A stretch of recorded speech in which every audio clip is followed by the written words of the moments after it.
코로나 후 기침. 자, 이런 기침은 위험합니다. 안녕하세요. 염증 팍 건강 꽉 박미경TV 인사드리겠습니다. 요즘에 코로나 확진자 수가 굉장히 늘었었죠. 그러다 보니까 코로나에 걸렸던 분들이 많이 찾아오고 계십니다. 자, 그분들 중에는 증상이 경미하게 잘 지나간 그런 케이스도 있지만 심하게는 폐렴까지 걸렸다가 고열로 고생하신 분들도 있습니다. 자, 그런데 사실은 이 코로나가 감기하고 비슷하다고 하잖아요. 그 사이클이. 그래서 저절로 낫는 게 정상인데요. 이상하게 몇 주가 지나도록 기침이 계속 나온다는 분들이 계세요. 그래서 이런 분들이 나한테 무슨 문제가 있는지 걱정도 되시고, 아니면 뭐 직장 생활 한다든지 이웃한테서 이제 시선이 좀 걱정이 되시는 거예요. 주변 사람들 보기에 기침을 막 하면은 뭔가 눈치가 보인다고, 이거 기침을 멎게 하고 싶은데 방법이 없냐고 하시면서 찾아오십니다. 그리고 그 중에서는 뭔가 조금만 기침 계속 나도 내가 또 코로나 아니야? 막 이렇게 약간 노이로제처럼 계속 걱정하시는 분들도 계세요. 사실 코로나 바이러스 원래 이름이 뭐였는지 다 기억하시죠? 이 우한 폐렴이었습니다. 코로나 바이러스가 위험한 이유가 그만큼 폐의 직격탄, 즉 폐를 손상시키기 때문에 그렇습니다.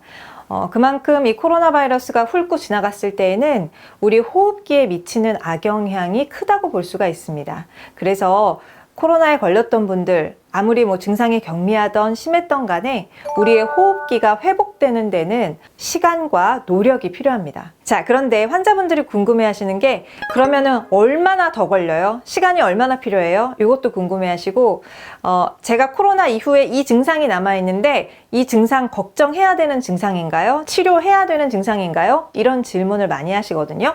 그래서 그 기간과 증상, 어떨 때 우리가 주의를 기울이고 치료해야 되는지 알아보겠습니다. 첫 번째, 3주의 시간입니다.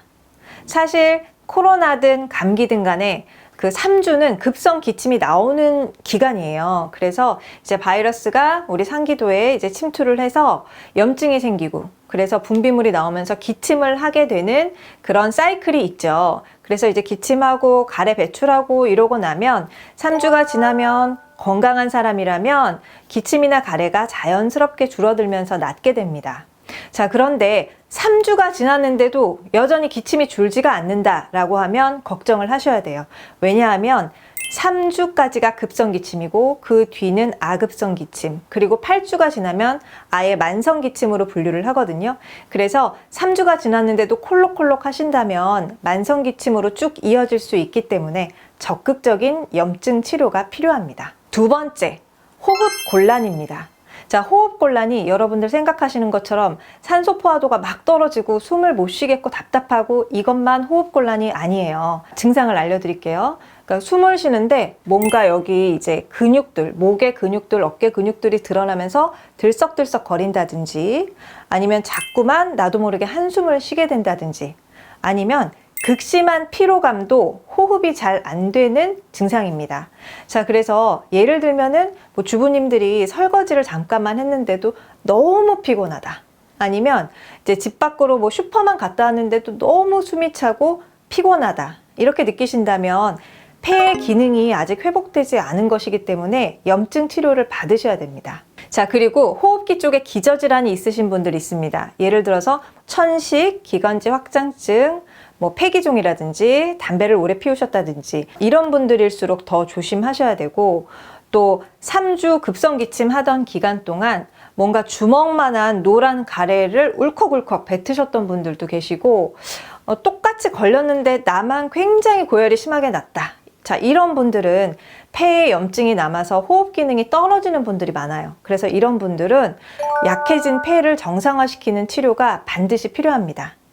한 가지 덧붙이자면, 여러분들 중에서 코로나 걸렸을 때 폐에 대한 CT나 엑스레이 사진을 찍어보신 분들이 있을 거예요. 자, 그런데 뭔가 음영이 달라졌다고 하면서 의사 선생님께서 이거는 바이러스가 남긴 뭐 상처입니다. 바이러스가 남긴 흉터입니다. 이거는 없어지지 않습니다. 이렇게 얘기 들으신 분들 계시거든요. 그런 분들도 마찬가지로 폐의 흉터는 남았지만 남아있는 그런 폐의 조직이 정상적으로 호흡 능력을 발휘할 수 있도록 해주는 치료가 필요합니다. 세 번째, 혈액에 염증이 있을 때입니다.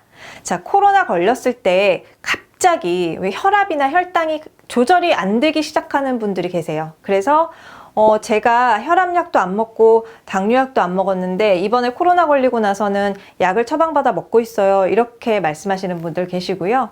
또는 간 수치가 갑자기 올라갔던 분, 또 갑상선 수치가 올라가서 갑자기 항진증 진단을 받으셨다든지, 자, 이런 분들이 계십니다. 자, 그리고요, 증상적으로는 두통이나 어지럼증, 저림, 이런 증상이 이제 갑자기 생겨서 없어지지 않는 분, 또는 피로감이 심하게 나타나는 분, 특히 여성의 경우에는요, 생리주기가 바뀌고 부정출혈이 있던 분들은 특히 코로나 이후에 염증 관리가 굉장히 중요하신 분들이에요. 자, 이러한 증상이 있으면은 내 혈액에 염증이 있지 않나 한번 의심을 해보셔야 되고요. 또 이런 분들의 경우 생혈액 검사를 받으시는 거를 제가 권해드립니다. 실제로 연구에 의하면 그 코로나 바이러스의 스파이크 단백질이 혈구 손상을 불러온다는 그런 결과들이 있었죠. 그래서 실제로도 이 생혈액 검사를 했을 때에 혈구 손상이 나타난 케이스들이 있어요. 그래서 제가 한번 보여드리겠습니다. 자, 심하게 끈적끈적해 보이는 연전이 보인다든지 아니면 마치 스파이크가 달린 것처럼 가시적혈구가 나타날 수도 있고요. 눈으로 봐도 정상적인 혈액이 아니라 어혈 상태가 심각해 보입니다. 자, 이런 케이스는 반드시 치료받으셔야 됩니다. 제가 기침 얘기를 드리면서 왜 혈액 얘기까지 하는지 설명을 드릴게요. 이렇게 혈액이 끈적해지거나 아니면은 적혈구의 모양이 변한 경우는 세포에 산소 공급을 잘 못하게 됩니다. 그래서 코로나 바이러스로 인해서 우리 폐가 공격을 받아서 호흡 기능이 떨어진 상황이잖아요. 자, 이 상황인데 혈액까지도 산소를 잘 못 실어 나르게 되는 환경이 되면 어떻게 되겠죠? 우리 몸이 굉장히 피곤하고 몸의 기능 회복이 더뎌지게 됩니다. 그래서 기침도 마찬가지예요. 기관지나 폐에 급성 염증이 지나갔죠. 그래서 나아질 때는 마치 상처가 아물듯이 우리 이제 기도라든지 폐라든지 이런 곳에 점막이 회복되고 또 점액 분비도 잘 돼야 돼요. 그래서 이제 촉촉해지면서 새살 돋듯이 회복이 돼야 됩니다. 자, 그러려면 폐나 기관지 등의 점막으로 혈행이 개선이 돼야 돼요. 자, 그래야 만성염증으로 질질 끌지 않고 빠르게 점막이 회복되고 기침도 줄어들 수가 있습니다. 자, 누구나 바이러스에 감염될 수 있습니다. 그런데 그로 인해서 받는 손상의 정도와 또 만성염증으로 가는 정도는 개인차가 있습니다. 그래서 만약에 여러분들이 3주가 지나도 기침이 계속 난다든지 체력 회복이 더디다면 만성염증에 대한 치료를 적극적으로 받으셔야 됩니다. 그래서 제가 앞서서 3가지 기준을 말씀을 드렸는데요.